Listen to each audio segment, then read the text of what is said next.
Magandang araw mga boss at welcome sa isa na namang episode natin. Mag-DIY na naman tayo. So ayan mga boss, nakabili tayo ng makina. Ito ang brand nyo, Hanghai. Dito lang sa ano ko to nabili. Dito sa Yonggurin banda. Sa amin sa local store. Pero meron din sa Shopee niyan mga boss. 4-stroke na makina, yung mga pang grass cutter.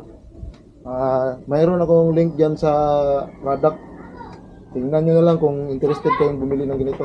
Ang gagawin natin ngayon mga boss ay gagawaan natin ito ng stand kasi nakakabit lang ito dito sa nakasabit na bike ng aking anak. So DIY natin ang kanyang stand. Ayun, meron na tayong mga materials dito. Yan na rin ang mga gamit natin, kompleto na. Yan, hatiin natin ito mga boss para ito yung pinaka stand niya. Yan.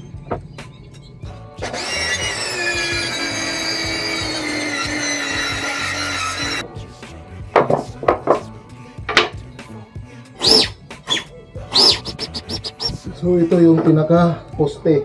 Dalawa yan. Yan natin sukat dito.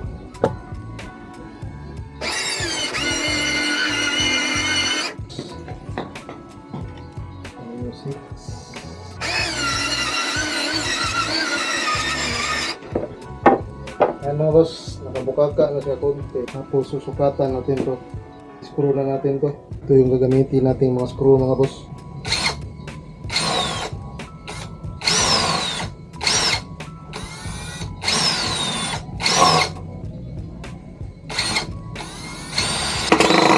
Dapat siguro butasan muna mga boss bago natin i-screw kasi parang humihigpit yung screw, makapit siya, nahihirapan. Dapat i-guide muna natin, butasan natin. Ano?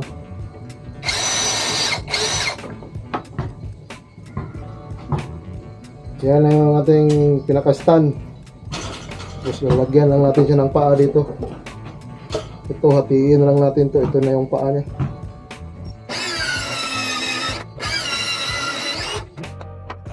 So, yan yung pinakapaa niya. Sa loob o sa labas ba? Sa labas, siguro. Ganyan siya.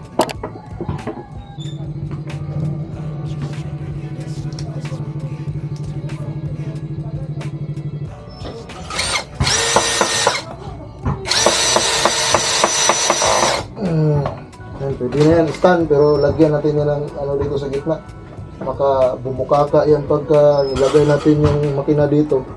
Baka mag-split. Hindi naman siya mag-split ngayon, pero baka sa katagalan mag-split yan.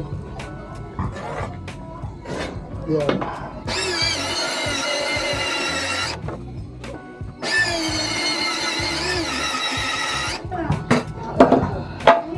Diyan lang yan siya.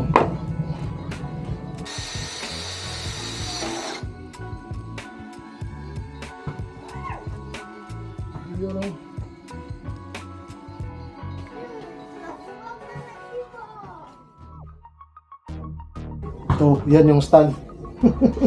Okay na siguro yan mga boss. Try natin ngayon. Lagay natin yung makina. Yan, lagay natin ito.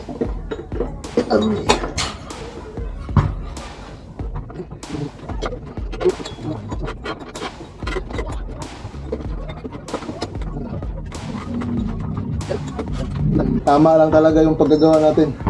Oh, tama lang. Okay na yung ano niya. Tapos meron din siyang distansya dito. Yan oh. So, goods na goods yung pagkagawa natin. Yung kanyang balance, oh, hindi siya magpunta doon. Hindi din siya agad dito, oh. Hindi siya mag-tip over pati dito sa gilid. Tamang-tama lang yung buka ng ating ginawa ng stand. Nakapag-DIY ulit. Ang link ng product na ito mga boss ay nasa description. Meron din akong nakatag na product nito. Kung gusto nyo bumili nito, meron sa Shopee. 4-stroke. Meron ding 2-stroke. Sabi nung binilihan ko, mas malakas daw yung hatak ng 2-stroke kaysa sa 4-stroke.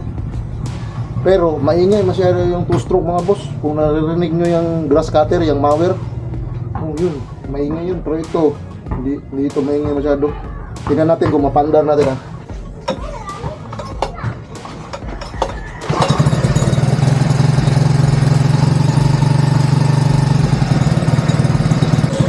ang tunog niya. Ayan o. Okay lang siya. Ikot na siya. Matay na.